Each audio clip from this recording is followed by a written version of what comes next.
Hi, book lover. Welcome to your library, our library. It's all about fun in the reading culture. We are street accredited and corporate certified. I had promised to share the video about the world's most expensive book. A quick recap though. In the video about the world's most expensive newspaper, which was more of a backstory to this video, I tried to explain how a free newspaper can end up doubling as an expensive newspaper. It's free, yes, but because of the dynamics, it ends up becoming an expensive newspaper. The same case with the book that I'll mention in this particular video. The book is not the world most expensive because of its price or anything, but because of the dynamics that surrounded that book, and also the dynamics that surrounded the acquisition of that book. Welcome. So, there's a video I shared about the books that I would send to my younger self, and among the books was the 48 Laws of Power by Robert Greene, and I just highlighted the first law whereby never outshine your boss. So to date, I think that mistake that I made, that joke, I think that was the genesis of maybe me losing that particular job. So the aftermath, the aftermath of losing that job was really tough. Yeah, I was in between jobs for a period of time.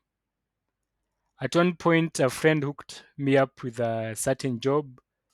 I did it for a while, and I quit, and I went to employment. I went into business.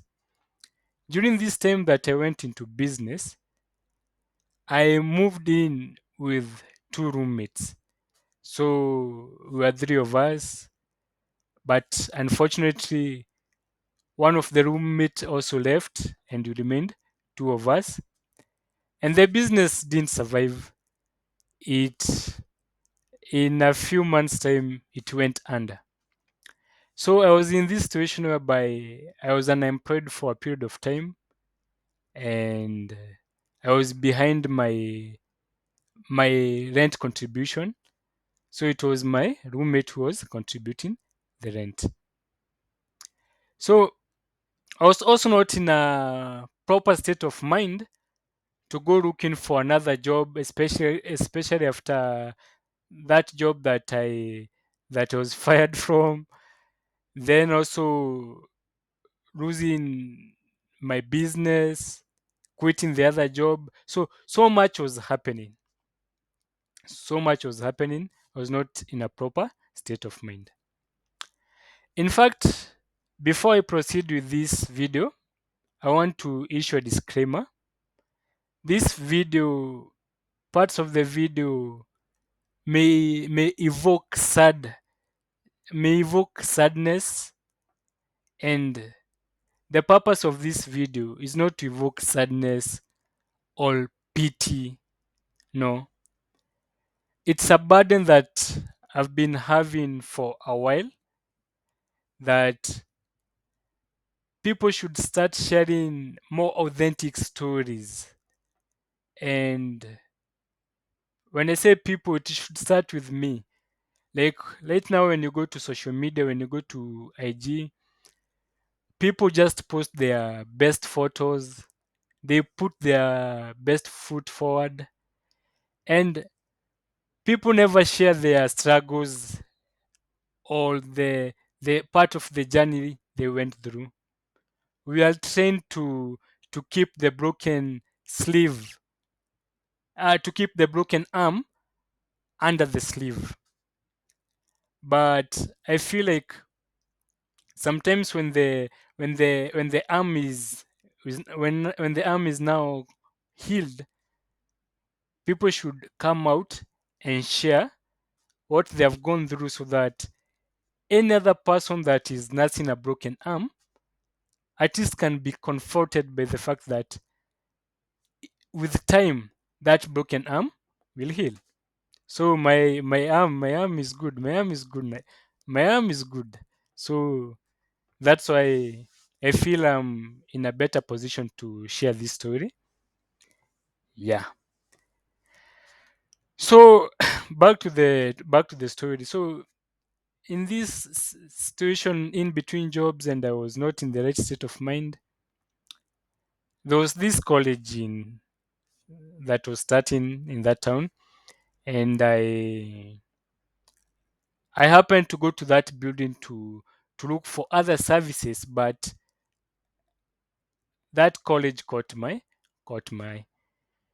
So when I first applied for a job, I was applying for a job as a tutor, but I was told that it will take a while before the college gets student and starts learning officially. So I was like, okay, I think I have some background in marketing, and I can give it a shot.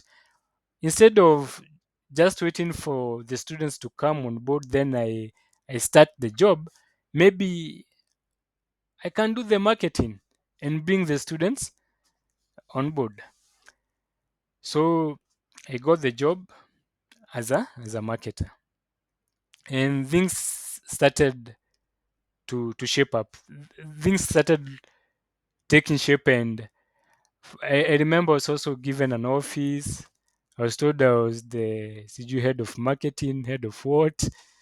Yeah, so and they started. Nikaanza kuchapa kazi.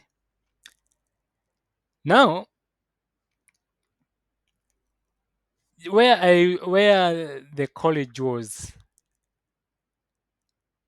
next to it there was this office that dealt with employees and labor laws and such kind of stuff, whereby I think at 200 shillings per month you pay, and as an employee you get protected from your employer in case they never pay you and such kind of things. But I never took it seriously. Nilipuza. Let me say that nilipuza. I even have a friend who later on would tell me that why I didn't cover myself. So nilipuza. So I started the job, and I was like, things were going well. Niko na kacheo hapo, niko na kaofisi, things are shaping up. But the more we progressed with the job, the more the goalposts seemed to shift. The initial agreement was that I'll be getting my salary end month. But then again, there was an amendment to that. I was told I'll be receiving my salary in two installments, the 15th and the 30th of the month. And I was like, okay, it's okay. After all, in previous positions or in previous workplace, I've taken advance, so I won't mind having my salary on 15 and the 30th of the month. Then other employees were also complaining.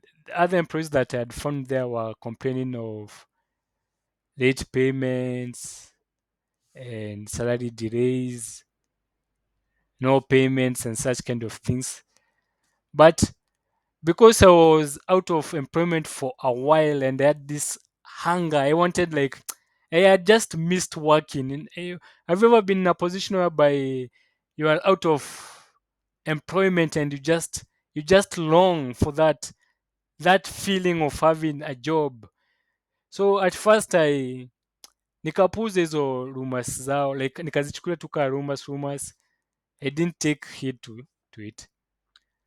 So fast forward, I had worked for close to 2 months, no payment, and nikaona hapa sasa venye kunaenda. I don't even remember if I was fired or I quit, but niliona hapa enyewe I just need to look for something else.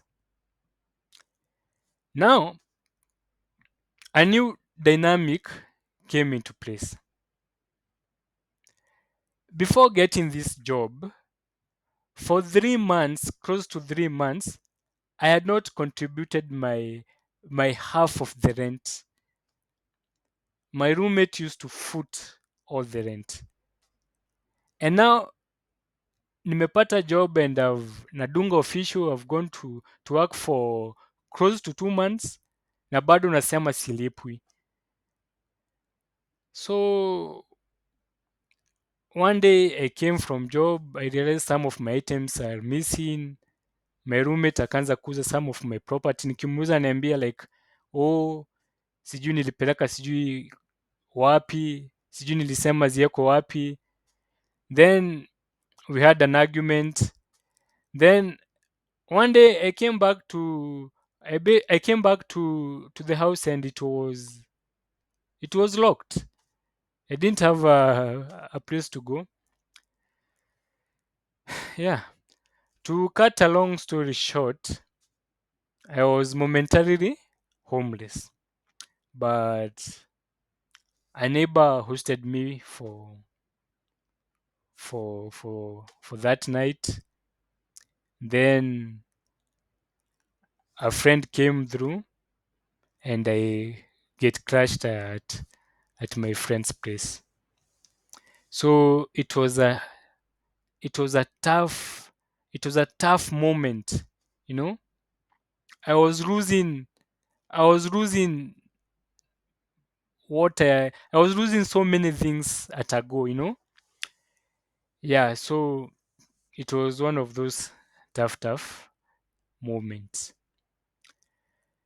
So when I finally left this job,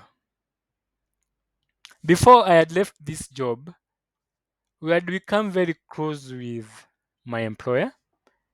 And I remember one Saturday, I had walked to his office and we were just having a chat here and there. And I happened to see a book called Career Success, Career Success Without a Real Job by N.J. Zelinsky. So it was an ironical title for a book, you know, especially a book. It was an ironical title for a book whereby an employee is borrowing from the boss, you know, career success, career success without a real job. But my boss gave me the book, and yeah, that was let's say, like a few days or a few weeks to before the end of my employment. So when I lost this job, I was like, okay, the only thing that I came out of in this job is this book. And yeah, at one point I was really angry. In fact, I didn't read the book immediately because I was very angry, you know. Then it hit me that when I read the book, it hit me that there's this story whereby in this homestead, visitors had come and the hen gave the eggs, the cow gave the milk, but the pig had to give its own life, you know. So I realized that this book came at a very expensive price, you know. Even in economics, they talk about the opportunity cost, the cost forgone for the next best alternative. So if I consider even the cost forgone for me to get this book, you know, the first cost is not being paid, you know. The first I paid for this book by not being paid, and also the cost of losing my items, you know, almost becoming homeless. Eh. But also there is an English saying that whoever pays the prize pays attention. To be honest, I've read, I don't want it to sound like an exaggeration, but I've read thousands of books. I've read many books. Some books I paid for with my own money. Some books I got from friends. Some books I borrowed. A book like Lion King, the first book as a child that I remember reading, I stole it. But this particular book, it's as if I paid for it with with my life. Yeah. And the book really impacted my life. It came at a time where my life was crashing. My life, not that my life was crashing. My life had crashed. I was broken, but it's at that point that I got a chance to read this book. And the lessons or the takeaways that I got from this book, I can really attest that they have changed the trajectory of my life. Something else that also I need to mention is that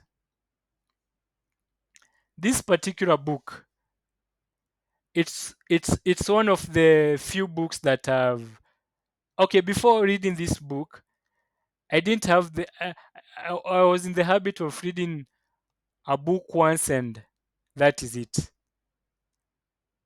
I don't know if I have a good memory or something, or I don't know. I never before that most of the books I had read just once. But this book I've read it countless times. I've read it, reread it, reread it. I think maybe it's the pain of the price that I paid for this book. Hey, your book nimesoma juu. I think nimesoma like 20 times.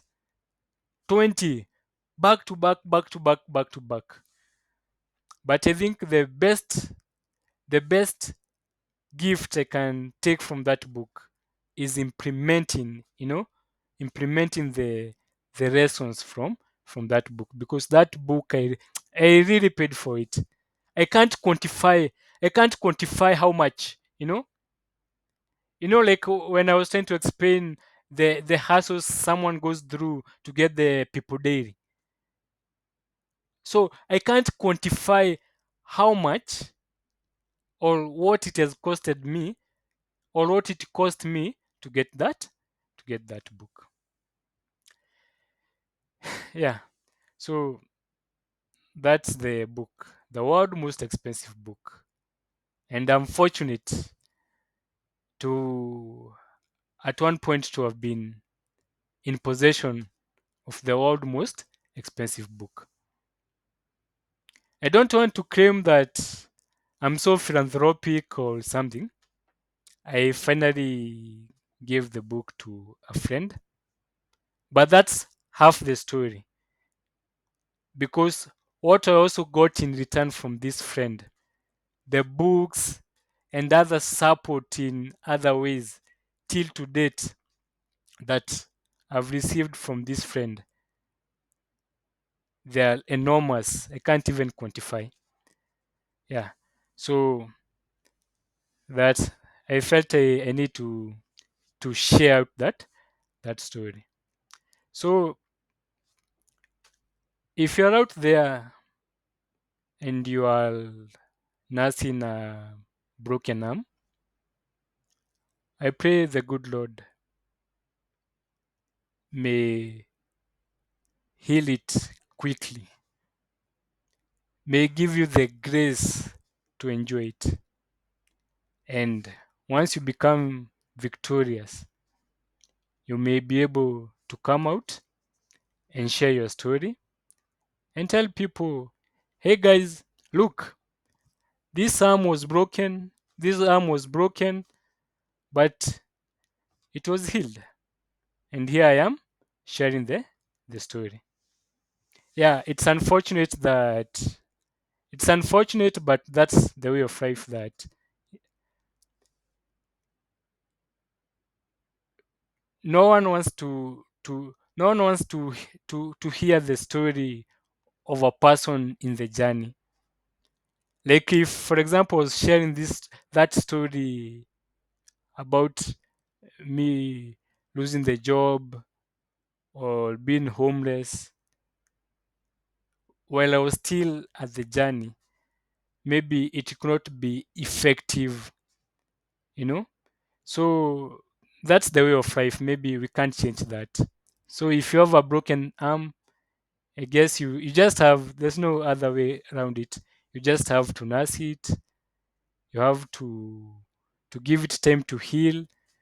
Then once it is healed, yeah, the story becomes more the story becomes more impactful. Once you tell people, yeah, I had a broken arm, but now you see, I can now do heavy lifting, the story becomes more impactful. So I truly pray that whoever is having a broken arm, may the good Lord heal that arm. May the good Lord heal that arm. So, guys, in a future video, maybe in future, like in months to come, I will share how that particular book impacted my life. Yeah, I'll share how that particular book impacted my life. So, guys, thank you for the support. Thank you for the likes, for the subscriptions, for the comments, for the prayers, for the love. I truly appreciate. So, thank you, guys.